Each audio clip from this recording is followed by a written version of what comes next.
किती चमत्कार सांगू महाराज तुम्हाला वामन भाऊचे. वामन भाऊंचा त्या ठिकाणी एक दिवस तांगा फसला.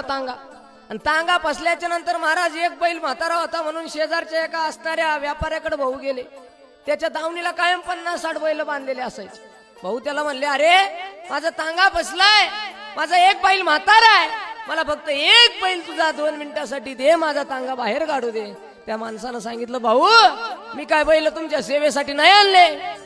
आणि भाऊनी सांगितलं, का रे मी तुला 2 मिनिटासाठी बैल मागितला, तुला दिला नाही. एक बैल मागितला, तू दिला नाही. ऐक, आजपासून तुझ्या दावणीला फक्त एकच बैल राहिली, गोष्ट लक्षात ठेव. आजपर्यंतचा इतिहास आहे बर का केरकर साहेब, आजपर्यंतचा इतिहास आहे. अजून सुद्धा त्या माणसाच्या दावणीला 8-10 बैल राहतात, परंतु 8-9 दिवस झाले का सगळ्याचे सगळे मरून जातात आणि फक्त एकच बैल नावाला शिल्लक राहतो. हे संतांनी दिलेला श्राप आहे महाराज. तुम्ही